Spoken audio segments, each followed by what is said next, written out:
Welcome to another Tech Help video brought to you by AccessLearningZone.com. I am your instructor, Richard Rost. In this video, we're going to talk about proper normalization and what that means for your Microsoft Access databases. Normalization is one of those fancy database terms that you don't know what it is until you learn what it is, and then once you know what it is, you'll really appreciate it. So, keep watching. Today's question comes from Leslie in Harrisonburg, Virginia, one of my Platinum members. Leslie says, I'm trying to move my data from Excel to Access. I've watched your video on importing. It was very helpful. Thank you. You're welcome. But what do I do if I've got data mixed together that shouldn't be? For example, I've got one sheet in Excel that mixes customer and order data together. Is there a way to separate it? And Leslie sent me a sample of her data. It looks something like this. Yes, I recreated it for class, but she's got her order information all in one sheet. It's got the order ID. It's got the customer, but as you can see, the customer information repeats. Every time a customer put another order in the system, they just put in the customer's name and phone number again, plus they've got address and some other stuff that they copy and paste each time. I see this a lot. Then they have the information about the order date, the amount, what was purchased, and so on. But basically, this information should be broken up into two distinct tables, a customer table and then an order table. Now, this is a process called normalization. That's basically taking information that should be in multiple tables and putting it in separate tables, all right, breaking up big tables. There's a lot of different rules to normalization. It gets really nerdy, folks, if you want to get into the database theory. But as always, I'm going to teach you what you need to know for today, the basics of normalization. I've been doing this stuff for over 30 years, and even I don't use all the normalization rules. Okay, so let's just talk about the basics today. So database normalization is organizing your database so as to reduce data redundancy and improve data integrity. All right, what does that mean? So redundancy, a table has redundant data if it unnecessarily duplicates information that should be in separate related tables. This is exactly Leslie's problem. As you can see here, right? Customer, phone number, order date, amount, and then products purchased. All right, as you can see, Jim Kirk has two records in here, right? There's Jim Kirk there. He placed an order on 1/1, and there's a second order down here for Jim Kirk on 1/20, different stuff. But this is redundant information, right? We don't need to have Jim Kirk and his phone number listed twice. That should be in a separate table. That's redundant information. All right, then the second thing is integrity. Tables in a normalized database need to have both entity integrity and referential integrity. What does that mean? Well, if you've done any work with Access, you've watched any of my videos, you get this. I'm just throwing at you some database terms, right, that us database nerds used. A table with entity integrity has a field with a unique identifier for each record. In Access, this is called an auto number, right? It's usually an auto number. And I got a whole separate set of videos on auto numbers, okay? I'll put links down below for all the extra videos I'm going to refer you to, all right? But entity integrity means each record in here has an entity, an ID of some kind that uniquely identifies each record, okay? You would never have two customer ID 3s, for example.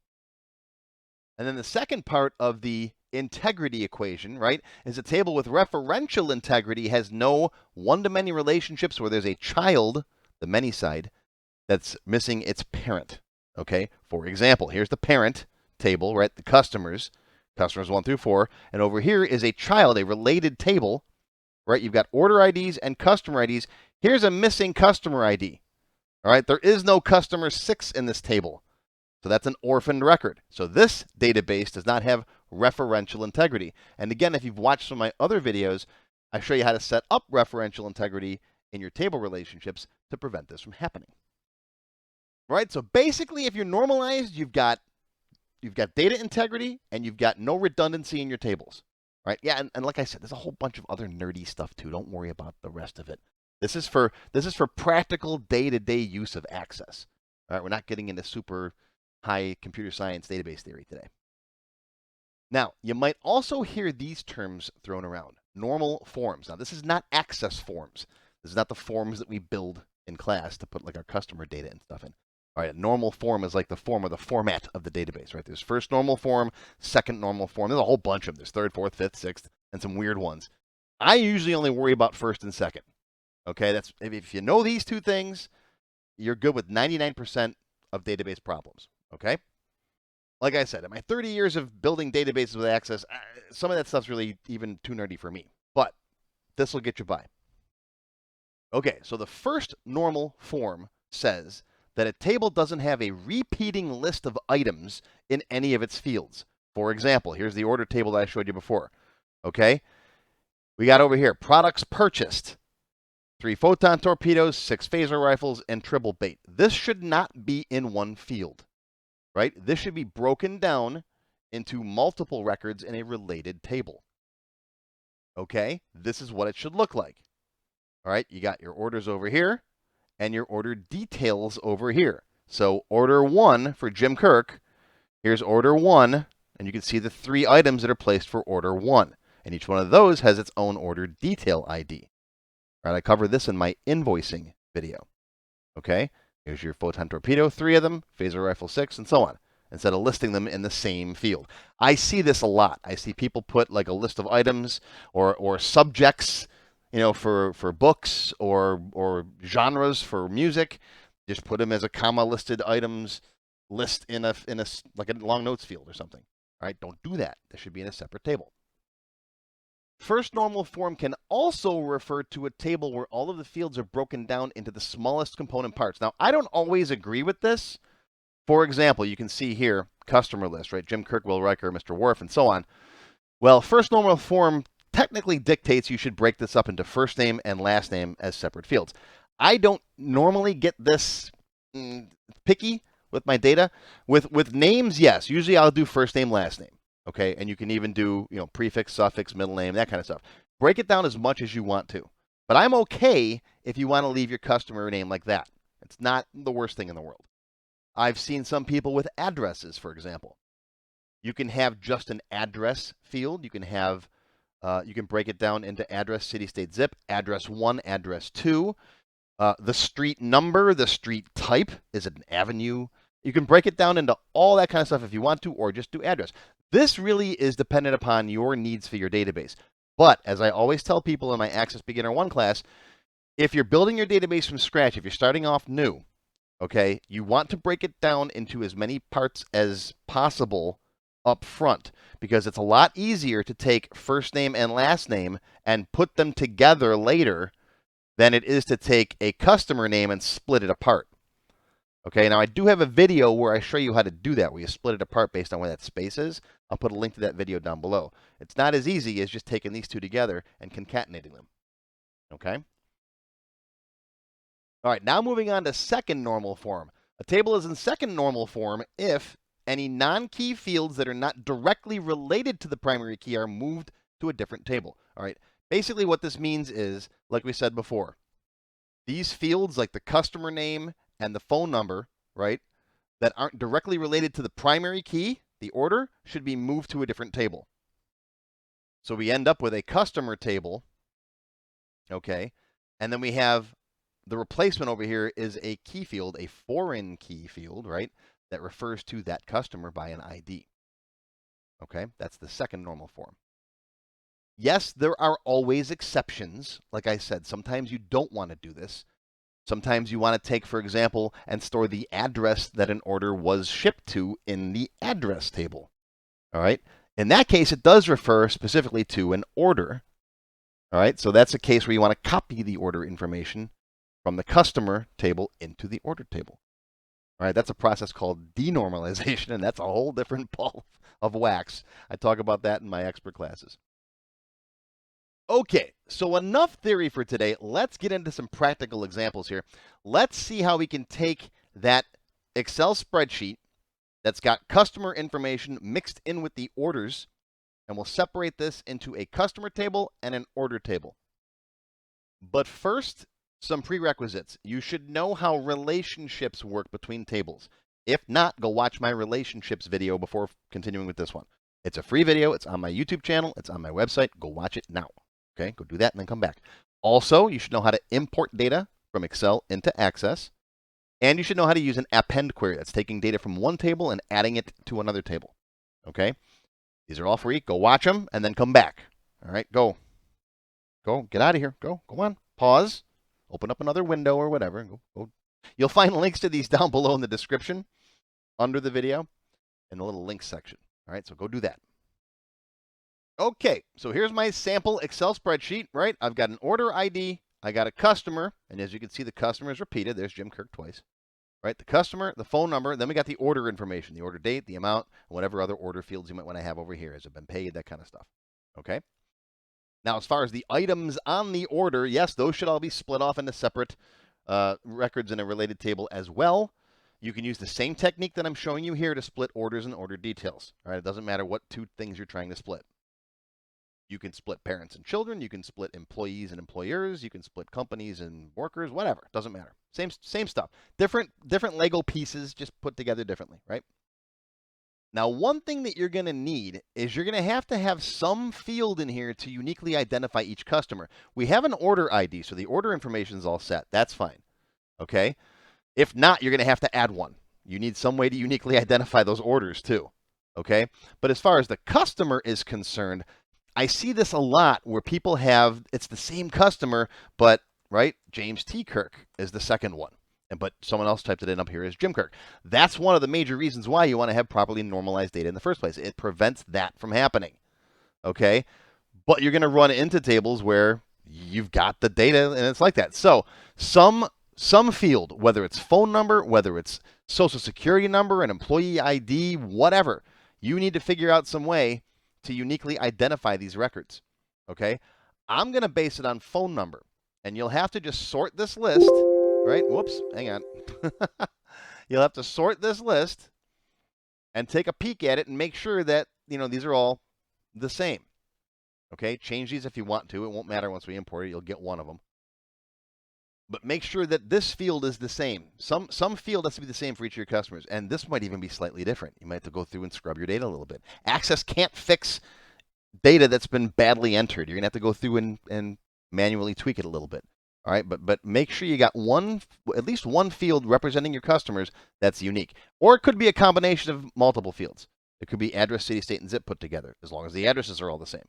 All right, you with me? That's something you're going to kind of have to do by hand. Okay, there's no way to easily automate that. But once you've got this looking good, let's go over to Access and pull it in. So we're under External Data, New Data Source from File, Excel. This is covered in that importing video that I made you watch, right? We're on my desktop, I believe, here. Yep. And I got a bunch of sample files. There's sample 1. Hit OK. All right, there it is.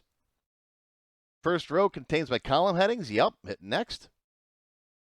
All right, now here's the thing. This is order ID, and I want to assign auto numbers to my order records as they come in. But this order ID is not going to do. I'm going to rename this right now as the existing order number. I want to keep it, but I'm going to call it the order number. You'll see why in a minute. All right, these are all good. That's text. That's a date. That's a currency. All right, beautiful. Next.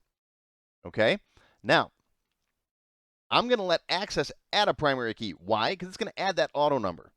And I want an auto number. This won't be an auto number. This will just be a number. Okay? And you can't turn this into an auto number once you import it. Trust me. Okay, next. Let's import this into a table called Order T, my order table. Okay, do I need to save the steps? No. All right, there's my orders. Came in pretty good. Let's take a peek at it. Design view. Okay. I'm going to rename this to order ID. Now, we need to hang on to this order number for right now, okay? Especially if this order number is going to represent something that you have in a related table. You don't want to lose this just yet, okay? And now keep in mind, this is data in a perfect world. This might look like 101, 124. This might be just some random numbers that, you guys assigned to orders before, whatever. All right, but now I got my set of auto numbers in here, which is what I want. Okay, now let's go create a customer table because we're going to peel this stuff off and put it in a customer table using an append query. But we're going to make the table first. So come over here and let's close this guy. Let's go to Create, Table Design. I want a customer ID. That's going to be an auto number. I got customer name. which is text. I don't have first name and last name in this table here, right? We just got one customer. That's fine. And then we have a phone number, and that's short text as well. Now, what's going to happen is when I take this order data and I bring it over into the customer data, I don't want anything to repeat. Now, I've already decided I want to use phone number as my unique identifier.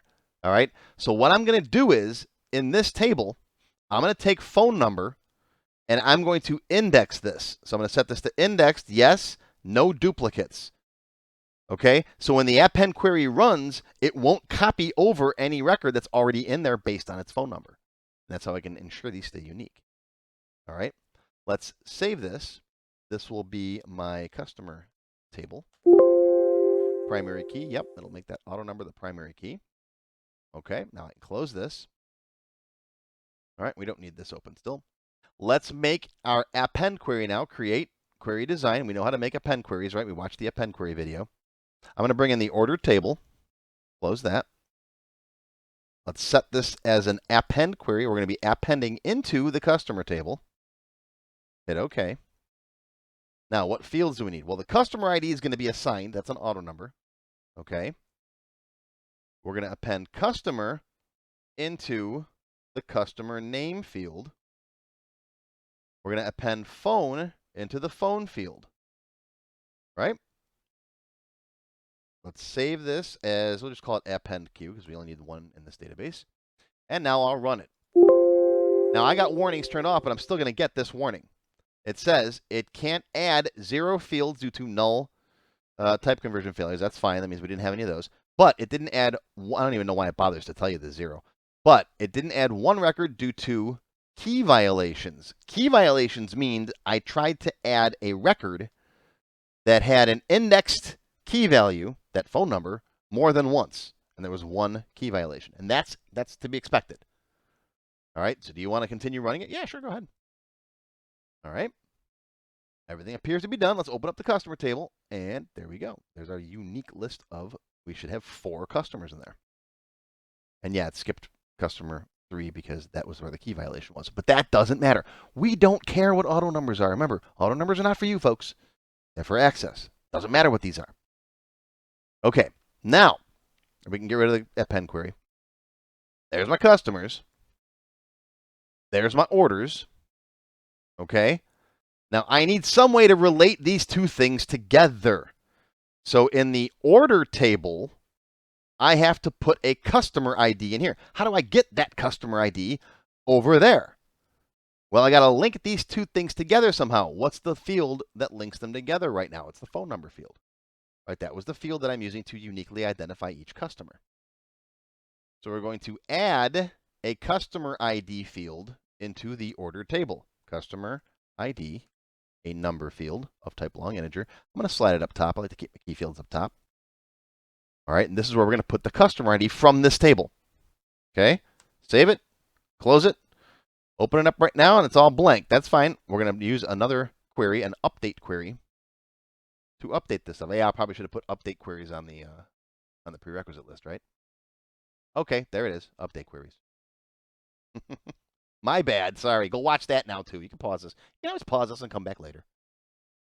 Okay, but now I can join these two tables together and update this field based on that field. All right, let's see how that works. All right, close these guys down. Save changes. Yeah, sure. So create, query design. Let's bring in the order table, and let's bring in the customer table. Now, it's going to try and join them by customer ID. Not yet. Not yet. It sees that the field names are the same. One's an auto number, one's a long integer. It's trying to make that relationship. Just click on it and hit delete. We don't want to join them that way just yet. We're going to eventually, but not until we set up the customer IDs. All right, close this thing down here. How are we going to join these together? We're joining them by phone number. Phone number. That's the field right now that matches in both tables. And if I bring in order ID and customer ID from over there and customer ID from over there, and let's bring in the order date and the customer name, just to see, I'm back and forth on both tables here, right? If you run that, there you go. There's the order T customer ID and there's the customer T customer ID. They're joined together by the phone number, which is the same in both tables. Bring them both over here, and you can see, right? There's order T phone number, customer T phone number. They're joined together. They should be the same. So now all I got to do is take that number and put it in that field. That's where the update query comes into play. All right, so go back here. All right, get rid of all this stuff. Delete all that stuff. All right, so right now these records are matched up. Okay, one for one. Let's change this to an update query. I want to update this guy, right? So bring that down here. That's the field I want to update. What do I want to update it to? Whatever the value is in this guy. That I got to type in now. And it's going to be customer T. You need the name of the table because it's ambiguous, right? There's multiple fields called customer ID. So you got to say customer T dot customer ID. Okay, tab over. So we're going to update this customer ID to whatever that value is. All right, now run the query.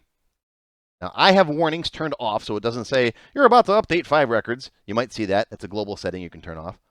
I cover that in my blank database template video and my access, I think beginner one, I'm not sure. But anyways, so now let's take a look at what's in the order table. Don't run this again. Well, it won't matter if you run it again. Don't run the append query more than once because if you do, you'll get multiple sets of data in. Yeah, the update query doesn't matter. Okay, open this guy up now and look at that. It copied all those customer IDs in. See, Jim Kirk is customer 1. Jim Kirk, customer 1. Okay, and the customer table's got this stuff. So now I can get rid of the redundant data from my order table. Okay, I can come into the order table now and I can delete the customer name and phone number. Are you sure you want to delete those fields? Yeah, I don't need them anymore. Okay, you can delete the order number too if you don't want it. All right, unless you've got to relate this to something else, like the order details. And you do the same exact thing. You take the order details, you split them off, you link them together by order number, you delete what you don't need, you copy over the ID, just like I just showed you with customers. All right, and so for this example now, I no longer need this order number because I don't have any child records for this table. All right, and delete the index, that's fine. All right, save this, close it. I'll save this. This is my update queue. All right, you only when if you're doing this just one time, like if you're converting your business over, you got all your Excel stuff, you're converting it over to Access. If you're just doing it once, no need to save these queries, right, folks? Now, if this is something you're planning on having to do a lot, then yeah, okay, save these queries. Okay, but now here's my customer table. Look at that, nice and clean. And there's my order table. Oh, look at that. Okay, customer 1. There's the proper orders. And how do you bring this stuff together now? Well, another query, create, query design. Here's my, let's bring in the customer data and then the order data. And now it will properly link with customer ID. We'll bring in all these fields and all these fields and run it. And there you go. There's Jim Kirk and his 2 orders. See that? That is a properly normalized table.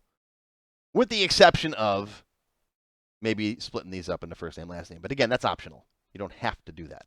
I recommend it, but you'll be okay if you don't. All right, save this as my, let's call this customer X order queue. Okay, and there it is.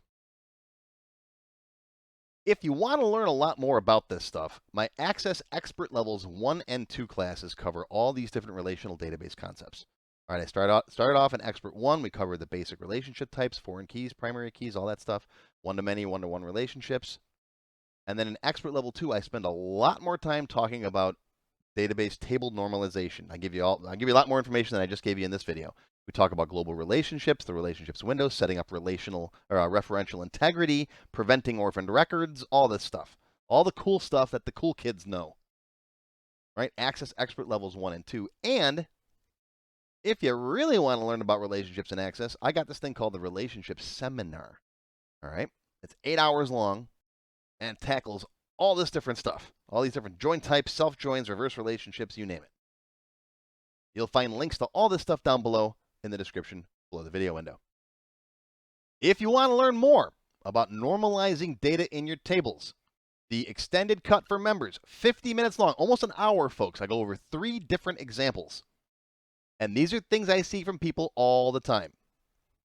The first example Instead of just one field like a phone number that you can make unique to each customer, what about if you have to take like an address with multiple fields? All right, you might have a customer that's got, 2 Jim Kirks, for example, but this one's on this address and this one's on a different address. So we can use all of these address fields to normalize that table. The second example is one I see constantly. It's when you've got the parent information and the child information in the same record. You got first name, last name of the parent, and then child 1, child 1's date of birth, child 2, child 2's date of birth, child 3, and so on. Right? People do this all the time with products and services. Right? You got an order, product 1, product 2, product 3, product 4, product 5. No, don't do that. Don't do that. So if you got to take this and import that into Access, I'll show you that in this example too. And the third example is a lot more complicated. This is for my ABCD customers, my my Access Business Contact Database. That's where you've got a customer, but you've also got a billing address, a shipping address, home phone, cell phone, work phone, and you want to break all that down into multiple tables. You've got a separate table for addresses, a separate table for phone numbers, so you don't have phone 1, phone 2, phone 3, phone 4, phone 5. Say that 10 times fast, right? You put each phone number in a separate related record. Same thing with addresses. You might have 3, 4, 5 different addresses for them, right? Home, work, billing, shipping, blah, blah, blah, blah, blah. Doesn't matter. That's why it goes into a related secondary table. So all this is covered in the extended cut for the members, 50 minutes long. Silver members and up get access to all of my extended cut videos. I think we're close to 240 of them now. There's a lot of videos to watch. Gold members can download these sample databases. There's a few different databases for this one. I'm tired now. This took me like 4 hours of my day to record all this. So I hope you guys learned something, and we'll see you soon. How do you become a member? Click on the join button below the video. After you click the join button, you'll see a list of all the different membership levels that are available, each with its own special perks. Silver members and up will get access to all of my extended cut tech help videos, 1 free beginner class each month, and more. Gold members get access to download all of the sample databases that I build in my tech help videos, plus my code vault, where I keep tons of different functions that I use. You'll also get a higher priority if you decide to submit any tech help questions to me, and you'll get 1 free expert class each month after you've finished the beginner series. Platinum members get all the previous perks, plus even higher priority for tech help questions, access to all of my full beginner courses for every subject, and 1 free developer class each month after you finish the expert classes. These are the full-length courses found on my website, not just for Access too. I also teach Word, Excel, Visual Basic, and lots more.